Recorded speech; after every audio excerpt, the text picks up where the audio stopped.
Before diving into this incredible story, remember to subscribe to the channel and turn on notifications.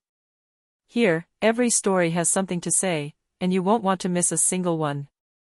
The heat of the Congolese jungle weighed heavily on the shoulders of Samantha Carter, a young American photographer who had come to capture the untamed beauty of African nature. She wasn't there for adventure, at least, not of that kind.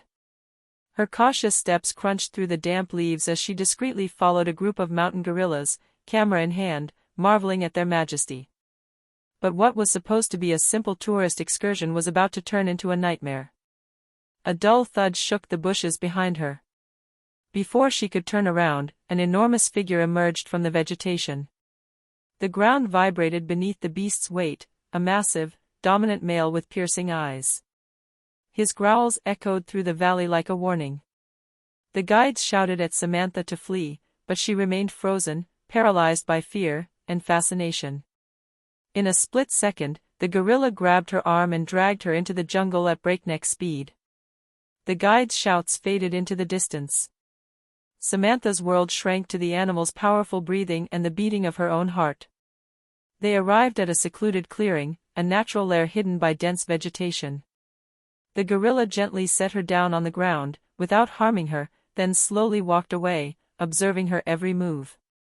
His gaze didn't express the rage she feared, but something else. A kind of distress, almost human.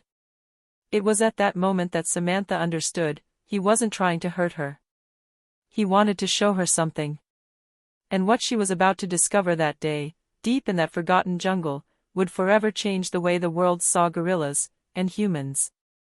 Samantha remained motionless, panting, as the gorilla stared at her through the thick vines.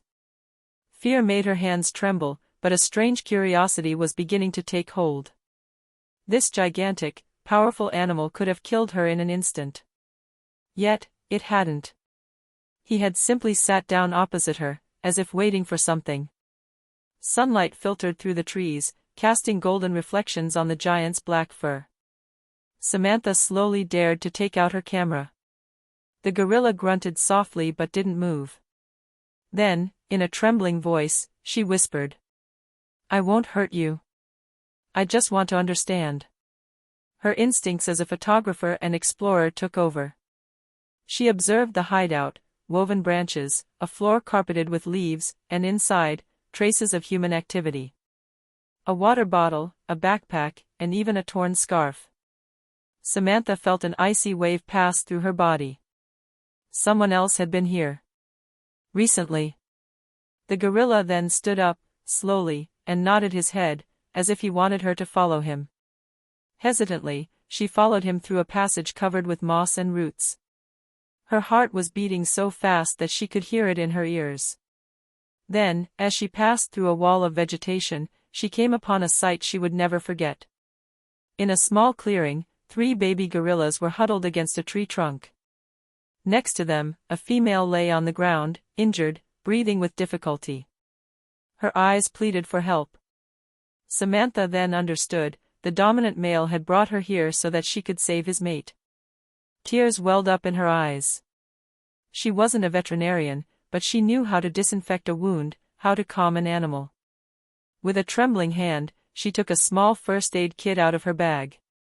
"Okay," she murmured, "I'll help you, but you have to trust me."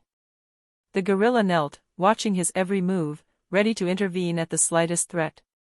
Samantha disinfected the wound, improvised a bandage with her scarf, and spoke softly, as if to a child. The minutes seemed to last for hours. Then, finally, the female's breathing calmed. The silence of the jungle was broken by an unexpected sound, a cry of relief. The large male raised his head to the sky, beating his chest, not in a sign of threat, but of gratitude. Samantha, exhausted and distraught, understood at that precise moment that what she was experiencing was not an attack. It was a cry for help. And what she would do next would make her name famous throughout the world. Night slowly fell on the equatorial forest. The sky turned a deep red before disappearing beneath the thick canopy of trees. Samantha, sitting by the fire she had managed to light, watched the gorilla sitting nearby, its bright eyes reflecting the flames. The injured female slept peacefully, surrounded by her young. Calm reigned, but Samantha knew she was not free. Every time she tried to get up, the male, whom she had nicknamed Kano, grunted softly, as if to tell her, "Stay here." She looked at her satellite phone, no more battery. Her walkie-talkie, lost in the chase. She was alone, in the heart of the jungle, a prisoner of an animal that, paradoxically, seemed to want to protect her as much as it held her captive. The sounds of the forest intensified, cries of night birds, distant roars, rustling of branches. Kano suddenly sat up, his gaze fixed on the darkness. A low growl rose from his throat. Samantha felt her blood run cold. "What do you hear?" she asked in a low voice, well aware that he wouldn't understand.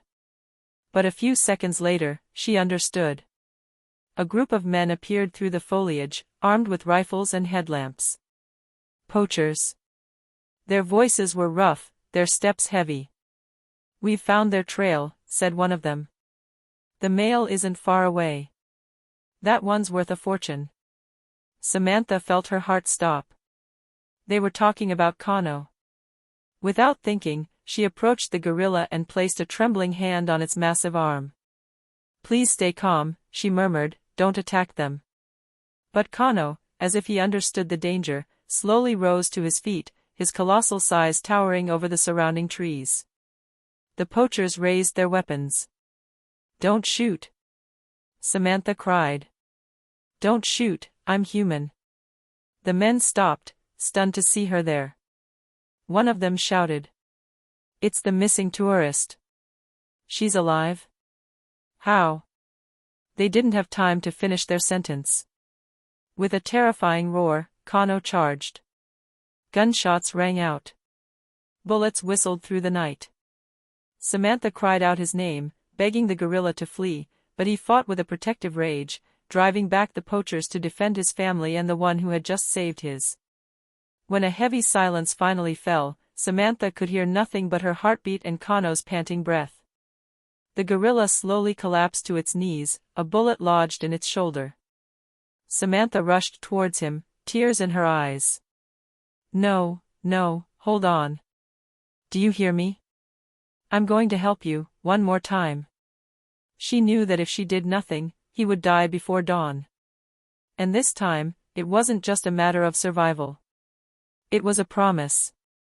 The rain was pouring down on the clearing, cold and heavy, hammering the leaves and washing away the traces of the fight. Samantha, kneeling beside Kano's massive body, trembled as much with fear as with despair. The bullet had pierced the gorilla's shoulder, leaving a gaping wound from which blood was slowly draining. Her fingers frantically searched her bag for what little medical supplies she had left. A few compresses, a small bottle of antiseptic, almost nothing. But she had no choice. She tore open part of her shirt, pressed the wound, and whispered in a trembling voice. "Please hang on, you saved me, now it's my turn." Kano groaned softly, his eyes locked on his. He understood. Or at least, he felt it. A strange complicity had formed between them, a connection beyond words. Samantha knew time was running out. Not all the poachers had fled, she could still hear shouts, voices, dogs in the distance. They would return. And this time, they wouldn't leave anyone alive. She stood up abruptly and looked around. The jungle was dense, almost impenetrable, but she noticed a kind of narrow path, hidden behind a curtain of ferns. Perhaps a passage Kano used to move around. "We have to leave here," she said, addressing him as if he were a friend. "If we stay, they'll find us." With a strength she didn't know she possessed, she tried to help him stand. The gorilla groaned, but slowly sat up, placing a hand on her shoulder as if to lean on her. Samantha felt her heart sink. This creature, a symbol of power, now depended on her for survival. They advanced with difficulty in the driving rain, stopping often to catch their breath. Behind them, the echoes of voices were getting closer. Then suddenly, a sharp, metallic sound. A flashlight swept across the trees. "There!" shouted a poacher. "They're here." Samantha only had 1 second to react. She grabbed a stone and threw it in the opposite direction, causing a deafening crash. The men ran towards the sound, thinking they had spotted them. Taking advantage of the diversion, she led Kano into a natural cave hidden behind a waterfall. The icy water fell on their backs, but once inside they were safe, enveloped by the constant roar of the waterfall. Kano collapsed to the ground. Samantha knelt beside him, exhausted. She pressed down on the wound with all her might to stop the bleeding. "You're not going to die," she murmured. "Not after all this." Tears mingled with the rain that streamed down her face. Then, instinctively, she placed her hand on the gorilla's chest. She felt its heart beat, slowly but still alive. And in that moment, she made a silent vow: she would bring him back alive. Thunder rumbled in the distance. The poachers were still searching. But in this hidden cave, in the heart of a raging jungle, a promise had just been born, a promise between a woman and a beast, united by fear, pain, and a strange form of love. The thunder still rumbled, drowning out the ceaseless murmur of the waterfall. Samantha, soaked to the bone, stared at the gorilla lying before her. Kano was breathing with difficulty, each breath a gasp. She knew he wouldn't last much longer without proper care. She took out her camera, hoping to find a way to send a signal, but the rain had destroyed it. Then, rummaging through her sodden bag, she felt a hard, familiar object, her expedition's GPS, which had fallen to the bottom of the side pocket. When she turned it on, the screen flickered faintly. There was 3% battery remaining. She quickly typed a distress message. Samantha Carter, injured, with male gorilla wounded. Armed poachers. Immediate help needed. Contact details attached. She pressed send, and the light on the device went out immediately. Would the signal get through? She didn't know.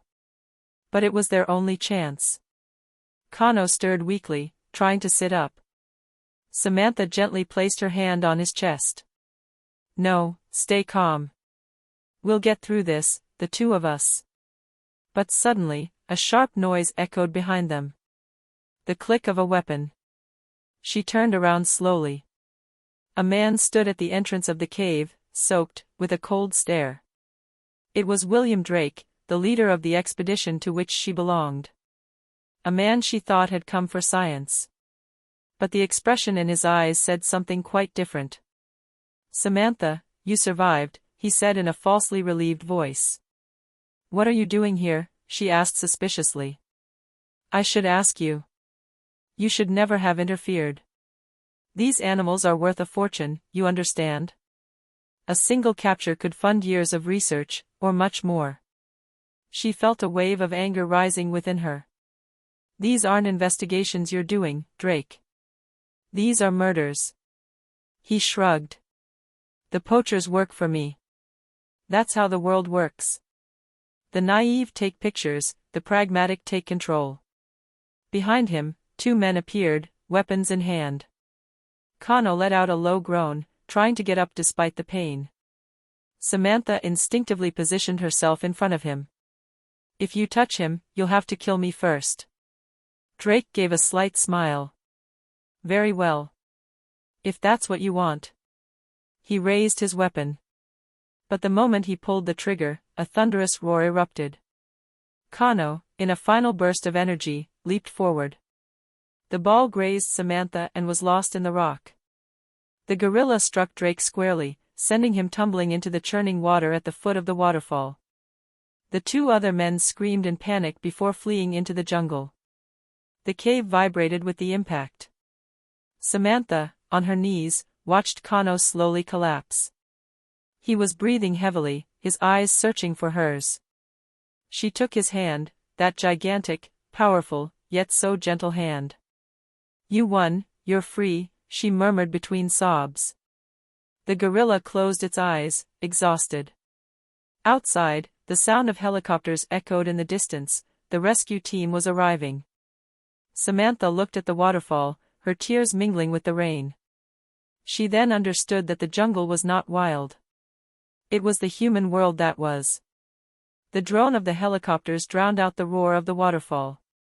Beams of light pierced the trees, sweeping across the cave where Samantha still knelt beside Kano. Rescuers rappelled down, their voices echoing above the din. "Rescue team here. Dr. Carter, can you hear me? We can see her. There, next to the gorilla." Samantha looked up, her hands covered in blood and mud. Her gaze pleaded for someone to come quickly. "He's still alive," she cried. "Help him." Two men approached, hesitant. "It's dangerous, doctor. We have to put it down before we evacuate you." Samantha jumped to her feet, arms outstretched to protect the gorilla. "No. You don't understand. He saved me. He defended his family, and me." His cry echoed through the cave like a sound of rage and distress. One of the soldiers hesitated, staring at the scene. It wasn't a scientist and a beast. It was two exhausted, wounded beings, but united by something deeper than fear. "Doctor, if we bring him back, he may not survive the journey," said the team leader. Samantha clenched her fists. "Then he won't die in a cage. He'll die here, free." She knelt beside him one last time. Kano's breathing was weak, but steady. Her eyes opened slowly, meeting his. Samantha placed her hand on his head, as if in silent farewell. "You weren't an animal," she murmured. "You were my friend." A low rumble rose from the gorilla's throat, almost a whisper. Then his body gently, peacefully, became still, as if he were falling asleep. Samantha remained there, motionless, her hand resting on him. The helicopters continued to circle above her, but the world seemed to have stopped. A few days later, media outlets around the world were talking about the photographer saved by a gorilla. The images found on her camera told the story better than any words: fear, trust, and then tenderness between two beings who were complete opposites. Samantha, back in the United States, refused all interviews. She only published a message. The jungle doesn't need to be tamed. It just needs to be respected. Then she returned to Africa alone to plant a tree on Kano's grave at the foot of the waterfall. The wind was blowing gently through the leaves. And for a moment, she thought she heard, carried by the distant thunder, the familiar clapping of her departed friend's fist. One last goodbye. One last thank you.